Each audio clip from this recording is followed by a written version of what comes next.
Welcome to Not Your Enemy Speak Out Sessions with hosts Shannon Reynolds of Visionary Creative Concepts and Branding and Jared L. White, the man behind the creative brand Tim K Unlimited. Together, they are the co-creators of the Not Your Enemy collections.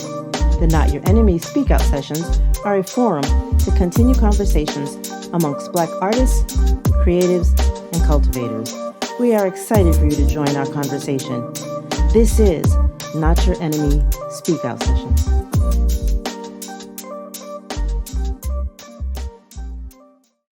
Today we have such a fun and exciting show for you guys. We have one of my dearest friends on the Speak Out session, Ms. Chantel Philip. Chantel is a stylist, creative director, photographer. Her work has been shown in Elegant Magazine, Shuba Magazine. Last year, she even published her first book. She's an author, by the way. She published her first book, Waiting on the Moon, a book full of collections of her poetry and poems. Welcome to the show, Chantel. We're so happy to have you. How are you doing? How are you feeling? I'm good. I'm happy to be here. Seriously, y'all doing amazing. So I'm grateful that you asked me to be a part of this. This is amazing. Of course. How y'all doing? We hanging in there. We are grinding it out. You know, Chantel and I, our stories are similar. She has played a pivotal role in my creative career. So it was only right that we have you up here, because I feel like anything that I'm moving, you have to be a part of it, and vice versa, because you have definitely been a part of my whole creative trajectory. So I thank you so much for doing this and just helping me as well.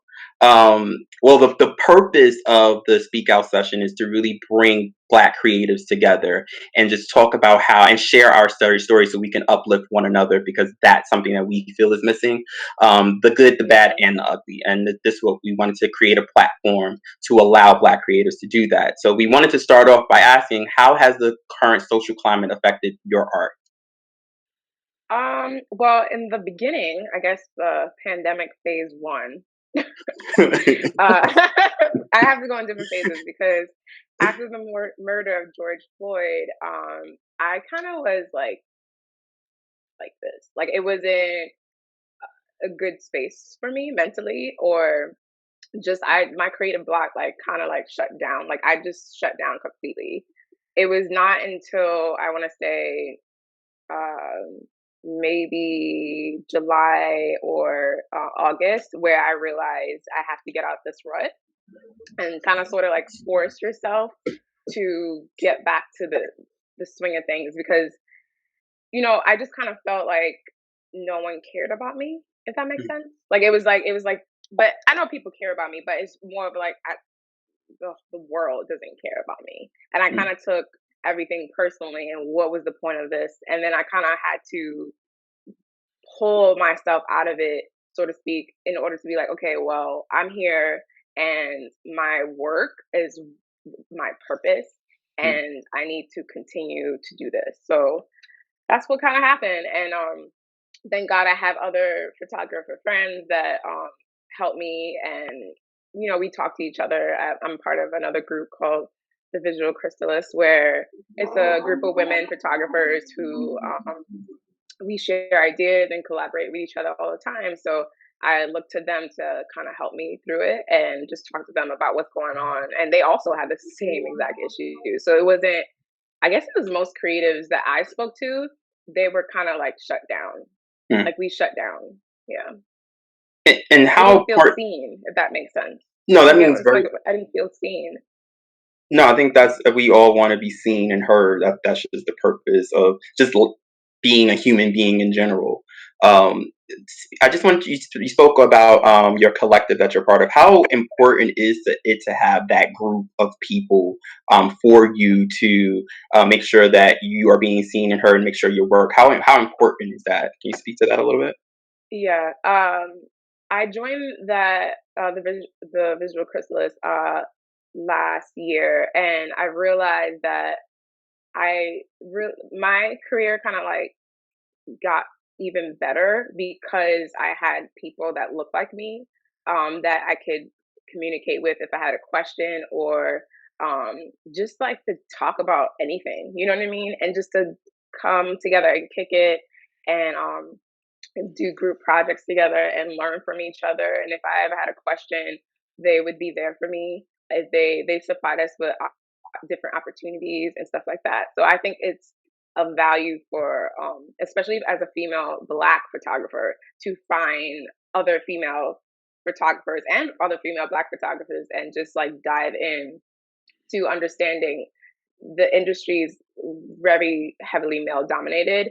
But there are really talented people out there that look like me. And so it shouldn't hinder, I shouldn't hinder myself just because I don't see the famous people out there who are successful in photographing the Beyoncés of the world look like me. You know what I mean? It's more like, okay, well, I know people who are successful that look like me, and this group kind of helps you get out of your own rut.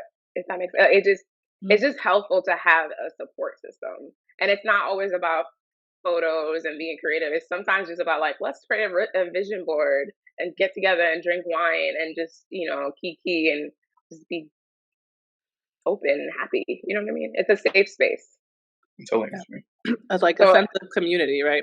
Yeah. And I think that ideally that's, in my opinion, that's the best way, particularly for female photographers to get started. Or maybe have a sense of community. Like they can start however they want. But once you get to know other people who are female photographers and that they all like, how do you help? Like, can you help me with this contract? Can you send me documents of like a location write up, or I have a shoot. Do you know model? Because my model dropped out, like stuff like that. It's a good system for resources too. So you mentioned basically just feeling like no one cared about you in the sense of the world. And obviously that makes sense with the social climate. So now that you're kind of getting back into taking pictures and stuff as of, the end of the summer, what are your favorite types of photos to take or stories to tell in your photos? My favorite photos to take is editorial. I love a great like scene. I love good clothes, like making people feel good in that way. Like when I take a photo, I already have an idea of the mood I wanted or how I want it to, like if someone saw this photo, how I want them to feel. I work like that. So it's more of like, okay, if I want this to be like emotional, what type of clothing do I pick? You know what I mean? And then I go from there. And what type of model does that look like? And where's the location? And I start from there. But I love the editorial shoot. I love like weirdness, but in a classy way. I don't know. And I like working with people a lot. So I realized that to make that connection when I work with specific models, and they end up being my friends. So that, because it's like, I like you. You're so amazing. Like, and like the spirit. I like to work with good people and good vibes. So when I take this photo, I'm trying to capture a mood usually I'm feeling that I want to be able to inspire other people to do the same way. Like I didn't know I had a what is it called? I didn't know I had a. Sorry, help me out. What is that called? An eye? Not an eye. It's like I didn't know I had, like, if you saw my photos that it's me. What is that called? Your aesthetic.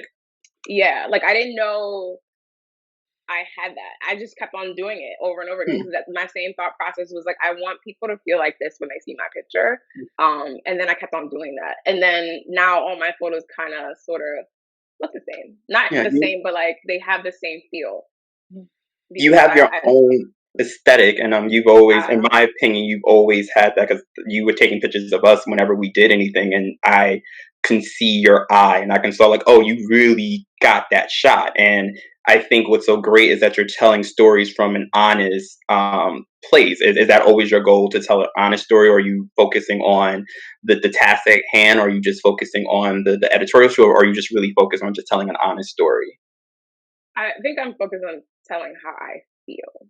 Like it's never about weirdly, it's never about what's happening or the model or the clothes. It's like, how do I feel when I made this mood board? And every piece, and that feeling, I try to then obtain the pieces to make that story come together, whether it be the model, or the location, or the clothing. Or I always have an idea of my emotions, and that's how I kind of like get it out of me. Like people journal. I have to take photos. Like I have to take photos and make them look like, all right, this is art. Like at the end of the day, I'm trying to make art. I'm trying to make things that people can see in their homes and magazines and feel like, damn, and think about it. Like it's deeper than the clothes. It's deeper than the model. It's deeper than that. It's more of like, I don't know, it's an emotion. Yeah. Sort of. So, let's talk about emotions for a hot second. Let's talk about it. So, when you're angry, because I can tell you right now, I get angry all the time as an artist, and part of Not Your Enemy was anger and a frustration that we didn't know where to put it. How does anger showcase? If you are angry, how does that showcase in your photos and the storytelling and the aesthetic of what they're wearing? How does that showcase in your pictures? That's a good question. I wouldn't take photos if I'm angry. Okay. Fair. Yeah, first. She'll break the camera. Yeah, it's because I wouldn't be in a space where I could communicate with the person in order to make them comfortable in that space. My any photographer, it's best that the model is comfortable, your team is comfortable with you, and that I am a really strong believer in energy and transmission of energy. I try to come on the set and put my energy either neutral, because that's when like something's wrong with me, because it's neutral. It's not like I'm happy or sad. It's just like, you know what I mean? And that's probably like, something's wrong, or I'm going through something, or whatever. But it's better to just have a good vibe when you enter the shoot, because people feed off of that. And I like that. I'm all about energy. Like you have to have good energy. I don't care what happened today. Like you could be going through boy issues or guy issues or girl issues, and I could be like, okay, and I'll listen. Like I have people like vent to me on shoots, and I'm like, girl, you know what? Forget them. It's fine. Like you look how I look, and you just hype them up to get them back into the energy space that you need them to be, especially during this time. Like I've shot during this time, and people want to talk to me about what's going on, and I'm like, yeah, but I can't entertain it at the time. We could talk about it after the shoot, but I don't want them to get in that space, because we're here, and I'm Black. You know what I mean? I don't always photograph Black people. I photograph everybody. The whole point of me is I want to photograph everybody. You know what I mean? And I want to be able to make sure that people who look like me can understand we could photograph anybody. Don't ever think that you only have the opportunity to photograph people of your color, of your kind, because then we're going to pigeonhole ourselves. Yes, when you do that, you should highlight those Black women and men, but also understand, do not pigeonhole yourself that you only photograph these people, because we need to be equal. And to do that, we have to be equal. You know what I mean? But my anger, and personally, like outside my life, I try to do yoga. I try to do a lot of exercising to calm myself down. I do journal too as well. Yeah, that's what I do, especially like going outside. Like for the past 2 days, I've been really angry. And I noticed that nature helps me. So I go ride in the park, like walk in the park and stuff like that. And just like, even if I don't really want to get out of my house, I try to do it for a minimum 20 minutes. Right.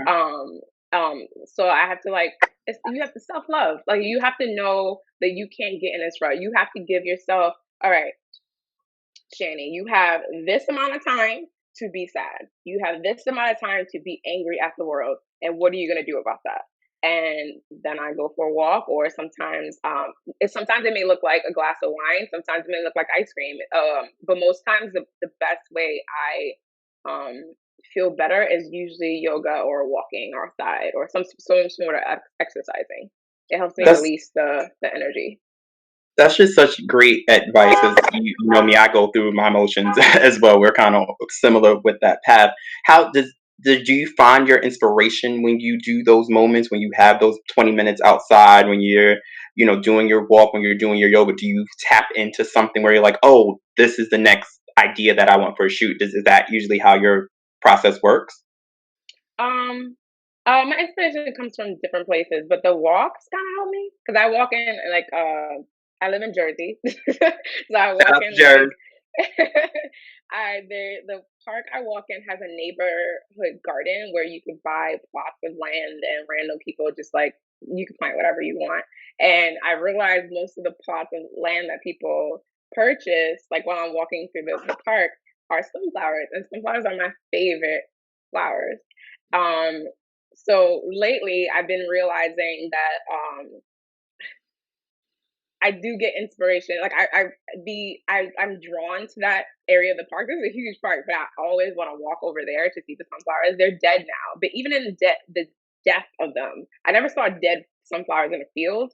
It's kind of cool. Like and it is inspiring in a way. Yoga doesn't really, because yoga I shut down my brain to clear everything out. So yoga doesn't really help me be inspirational. It helps me to just reset, kind of, sort of.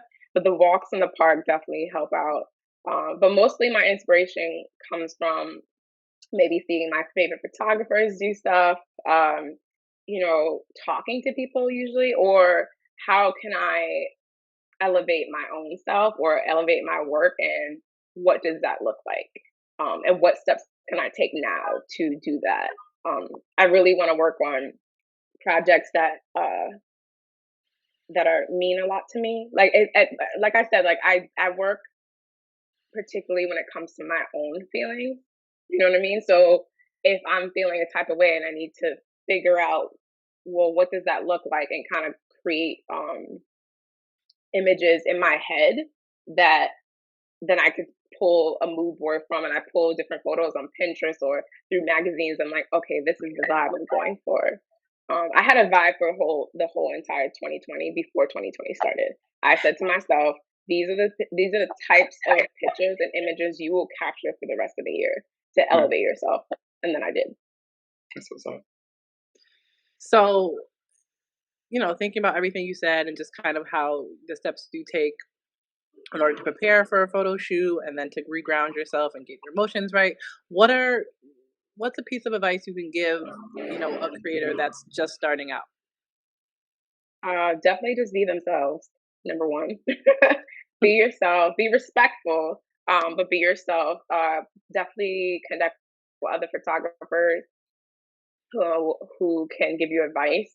If you have like a type of support group that's online, there's a lot of them, but you just need to research that, because that's a great way to ask questions when you can, or just get advice, or like things that you didn't even think you needed to know. Like the other day I realized I needed photographer's insurance, but I didn't even think about it like that. I was just like, I have insurance if my camera breaks, but I would then need insurance to if we're in a studio and one of my equipment falls, or someone falls in the studio and they want to sue me.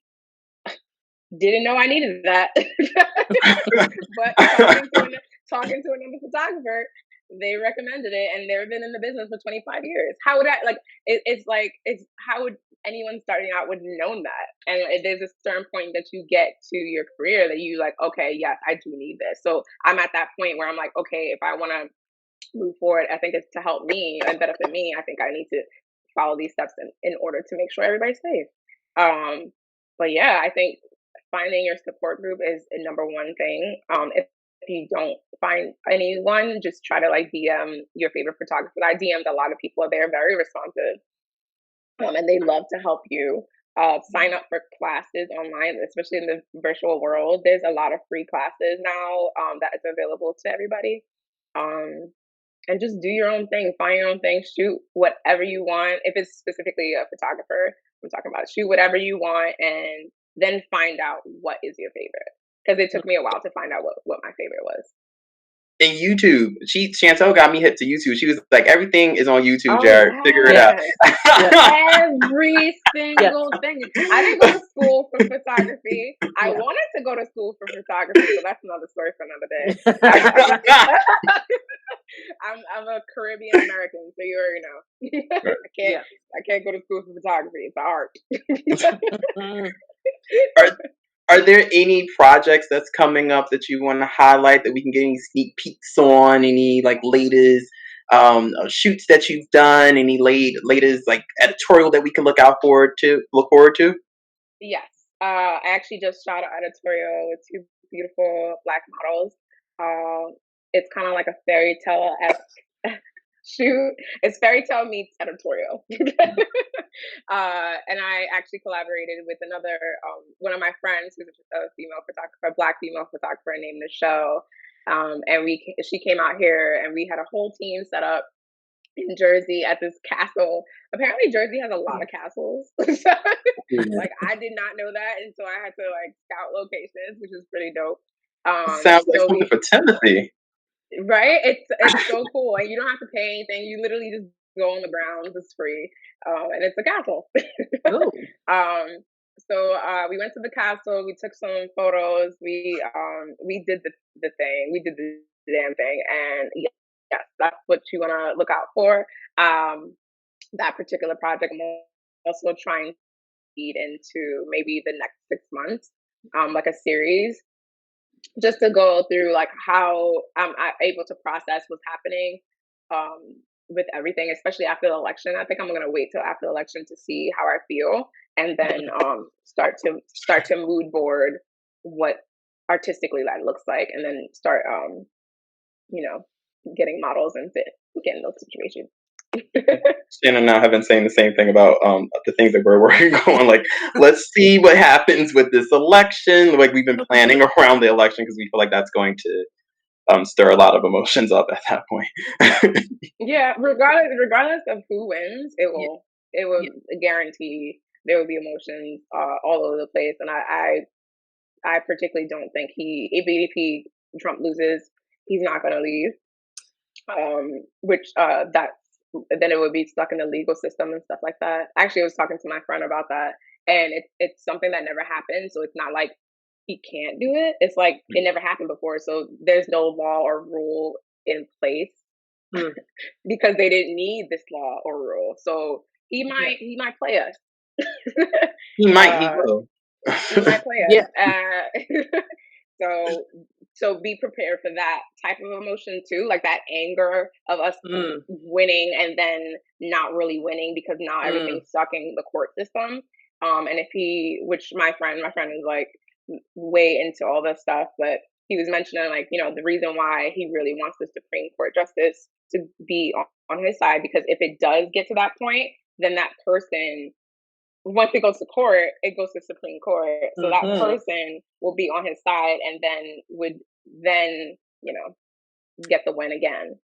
Wow. Also to figure out, like, if he does win again, he might not leave in 4 years either. You get what I'm saying? Like, he might keep staying because of this, because that's also not a law. Like, there needs to be laws that is put in place for people like this, but it doesn't exist because nothing ever happened. But they got all the laws in the world for Black people, though. Right. It's so weird. And I was just like, the only way a law could be created is if someone does something and they're like, damn, we need a law. So this never happens again. But you got to think about the foundation of where the laws came from and who made the laws and who wrote the laws. So at the end of the day, people that wrote the laws and implement the laws are people that look like they don't look like us. So they don't look like us. It's definitely going to be interesting, and I think that me and my fiance say the same thing. It's like we're preparing for anything. I feel like if 2020 taught me anything, is like you never know, and you just prepare the best you can because it's a year of a lot of uncertainty. So I mean, let's just think about it right now in like a different perspective. Without this happening, you guys wouldn't have this platform. Amen to that. Yeah. Without this happening, I wouldn't be, the opportunities that I'm getting now are crazy. Because of this, because of COVID and the social injustices, I think people need to try to change this perspective. Yes, I'm not like you're justified in your emotions and your anger and your depression and your sadness, but think of it as like the universe will not put you through anything unless there's an outcome on the other side, like a bright, um, positive outcome on the other side. Regardless if it doesn't, if it might not look like it right now, or it might not look like it in 6 months, but this had to happen for a specific reason for us to be heard. This had to happen for a specific reason for history books to change, for documentaries to start, to inspire the youth to make a difference, to talk out loud, to make platforms be like, you know what, they don't want to hire me, then I'm gonna do it myself. If they don't look like me, let's make a group with people that look like us. Like it has to happen in order for change. You know what I mean? The whole point of this, we're millennials. We are the future. You know what I mean? We are the future. We are the people that when they get old and they start to die out, the baby boomers, we are going to be in charge. And this is an important time to understand, like, it's about the larger picture. It's about equality for all. It's about justices for all. Like, it's not about like, oh, Black people need to be on top, or a specific group of people need to be a pop. It's like, no, we want it for all. We want everybody to be valued and seen, and we are the people to do that. So this is the time. I told this I just came through with a word this morning. Yeah. I just feel like I keep talking. Like, right. Because I really mean this. I really mean this. Like, I'm not BSing. Like, I really, from my heart, like, everything happens for a reason. And this manifestation that y'all did is beautiful. Don't ever think like, I know y'all angry and upset, but look at y'all. You know what I mean? Like, this is amazing. You don't know how far this will take you in 5 years. You don't know, like, it may have started right here, but it could go and grow so vastly. This might just been the seed. You know what I mean? And think about it like that. And you're gonna make me cry on this. No, you're gonna make me cry. Just because it's true. Like, forget people. Like, there's always gonna be people like Trump. You can't stop that type of mentality. And it's not about stopping it. It's about making sure the new voices understand what actually needs to happen for us to be a community of love. Okay, like hate and dislike and differences will always be there. If it's okay, we are like kumbaya in America. There's people dying other places. Are we gonna help them? Or should we help them? Is it not our business? Like, you have to create an environment here and now, so we could be enable our children, our children's children to be able to speak up when there's injustices and see what that looks like, and have honest conversations with your friends and your peers and your coworkers and your family members. I cannot imagine being white right now. Okay, I'm sorry. I cannot imagine it, because there's some, for lack of better terms, woke white people who have to deal with their husbands or wives, or even children or grandparents or parents that might not understand them. And might not understand why they are this way, and have those difficult conversations where you have to like leave people or break up with people or not talk to families anymore because they are racist. I don't want to deal with that. Like, let them deal with it. Let them talk to each other.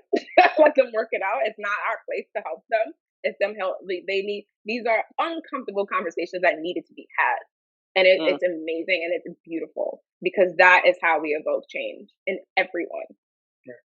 And you definitely hit on the marker of how the universe plays out and what we're doing now, regardless of the indifferences, regardless of your successes, and how that bridges you to the next side of this. So I think that is such a beautiful, and I think that's just so lovely. And you definitely blessed us with the word this morning. We thank you.